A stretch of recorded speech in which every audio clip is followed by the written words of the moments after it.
নমস্কার বন্ধুরা, এই নতুন রেসিপি ব্লগে আপনাদের স্বাগত জানাই। আজ বানাতে চলেছি সংক্রান্তির শীতকালের একটি প্রিয় পিঠে চষির পায়েস। চষির পায়েস বানানোর জন্য নিয়েছি একটি ছোট কাপের 1 কাপ মতো চালের গুঁড়ো। তার মধ্যে স্বাদ মতো দিয়ে দিলাম নুন। ভালোভাবে নুনটাকে মিক্স করে নেবো চালের মধ্যে। তারপর কুসুম গরম জল দিয়ে ভালো করে আমাদেরকে এই চালের গুঁড়োটা মেখে নিতে হবে। অল্প অল্প করে জল মেশাতে থাকবেন আর নাড়িয়ে এভাবে চালের গুঁড়োর মধ্যে জলটাকে মিক্স করে নেবেন। একবারে দিয়ে দিলে জলের পরিমাণে গন্ডগোল হতে পারে, তাই অল্প অল্প করে দেবেন আর সঙ্গে সঙ্গে মেশাতে থাকবেন। তাহলে বুঝতে পারবেন জল কতটা লাগবে। আর কম বেশি একটু হয়ে গেলে অল্প বেশি চালের গুঁড়ো দিয়ে এটাকে আপনাদেরকে সেট করে নিতে হবে। আমি অল্প অল্প করে দিচ্ছি আর চালের গুঁড়োটাকে বেশ ভালো করে মেখে নিচ্ছি।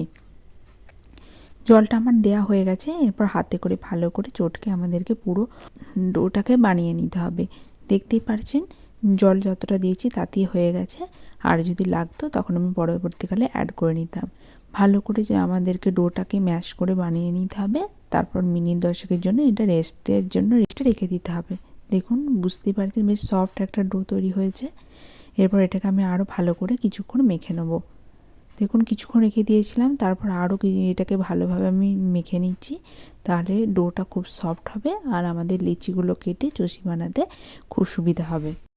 পুরো ডোটা থেকে আমি অল্প অল্প করে এখানে বলের আকারে নিয়ে নেবো আর হাতের সাহায্যে চুষিগুলো কেটে নেবো।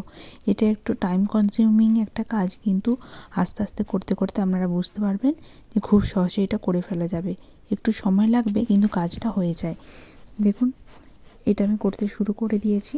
আমার মোটামুটি আধ ঘন্টা 40 মিনিট মতো লেগেছিলো ছোটো কাপের 1 কাপ চালের গুঁড়োতে চুষিগুলো বানাতে। আপনারাও যখন বানাবেন তখন দেখবেন একটু টাইম লাগলেও খুব সুন্দরভাবে জিনিসগুলো হয়ে যায় যদি আপনারা এই ডোটা সফটভাবে মাখেন। আমি দেখুন প্রথমে একটু মোটা মোটা বানাচ্ছিলাম, তারপরে ভাবলাম না আরও একটু সরু সরু বানাই, সেই জন্য এগুলোকে আরও চুষিগুলোকে আরও ছোটো ছোটো করে নিয়েছি। দেখুন এইভাবে হাতের সাহায্যে দু হাতের সাহায্যে আপনাদেরকে একটা একটা করে কেটে নিতে হবে। তারপরে এগুলো যখন সমস্তটা বানানো হয়ে যাবে তখন আপনারা অল্প পরিমাণ চালের গুঁড়ো এটার সঙ্গে মিশিয়ে দেবেন। তাহলে যখন দুধের মধ্যে এটা ফোটাবেন তখন একে অপরের গায়ে লাগবে না আর খুব সুন্দরভাবে ঝরঝরে হয়ে থাকবে। দেখতেই পাচ্ছেন কত সুন্দরভাবে আমার পুরো চুষিটা কাটা হয়ে গেছে। এরপর আমরা দুধটাকে গরম করতে দেবো। গ্যাসটা জ্বালিয়ে আমি একটা কড়াই দিয়ে দিলাম। কড়াইটা একটু গরম হতে আমি তার মধ্যে দিয়ে দেবো এখানে 1.5 লিটার মতো দুধ। দুধের পরিমাণটা একটু বেশি লাগবে কারণ চুষিটা মোটামুটি 10 মিনিট মতো ভালোভাবে আমাদেরকে হাই ফ্লেমে আমরা ফুটাতে লাগবে। দেখুন চুষিগুলোতে অল্প অল্প পরিমাণ আমি এখানে চালের গুঁড়ো মিশিয়ে দিয়েছি। এরপর দুধের মধ্যে দিয়ে দিলাম।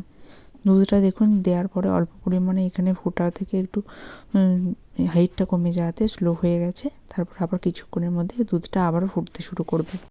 একবার খুন্তির সাহায্যে পুরোটা নাড়িয়ে নিলাম যাতে তলা থেকে এটা লেগে না যায়। আর দেখুন দুধটা কিছুক্ষণের মধ্যে একদম হাই ফ্লেমে ফুটতে শুরু করেছে। এইভাবে আমাদেরকে কন্টিনিউয়াস এটা 10 মিনিট মতো ফুটিয়ে নিতে হবে। মিডিয়াম থেকে হাই ফ্লেমে রাখবো যাতে ভালোভাবে চুষিগুলো ফুটে যায় কিন্তু তলাতে লেগেও না যায়, সেই জন্য আমরা মাঝে মাঝে খুন্তি চালিয়ে তলাটাকে নাড়িয়ে নেবো। দেখতেই পাচ্ছেন খুব সুন্দরভাবে দুধটা ফুটে উঠেছে। এইভাবে 10 মিনিট মতো আমাদেরকে হাই ফ্লেমে ফোটাতে হবে, কিন্তু খেয়াল রাখবেন যাতে দুধটা উতলে না পড়ে যায়। আপনাদেরকে সেরকম একটু বড় সাইজের পাত্র নিতে হবে। দেখুন কন্টিনিউয়াস এটাকে ফুটছে আর দেখতে পাচ্ছেন চুষিগুলো ওপর নিচে হচ্ছে, তার মানে খুব ভালোভাবে এটা সেদ্ধ হয়ে যাবে, একদম নরম সফট হয়ে যাবে, কিন্তু খেতে হবে দুর্দান্ত। আর যেহেতু চালের গুঁড়ো দিয়েছি তাহলে একে অপরের সঙ্গে লেগেও যাবে না। দেখুন 5 মিনিট মতো হয়ে গেছে। আমি একবার ভালো করে নাড়িয়ে নিচ্ছি, তাহলে তো ওপর নিচে করে দিলে তলা থেকে লেগে যাওয়ার বা আটকে যাওয়ার কোনো সম্ভাবনা থাকবে না আর একে অপরের গায়ে লেগে মন্ড লাগারও কোনো ব্যাপার নেই। দেখুন কত সুন্দরভাবে দেখুন এগুলো ফুটছে আর একে অপরের সঙ্গে গায়ে লাগেও নেই, সব ঝরঝরে সুন্দর রয়েছে। আরও কিছুক্ষণ হয়ে গেছে, মোটামুটি 10 মিনিট হয়ে গেছে। আমি এরপর ফ্লেমটাকে অফ করে দেবো। তারপর এটাকে ঠান্ডা হওয়ার জন্য দেখুন কত সুন্দর হয়েছে।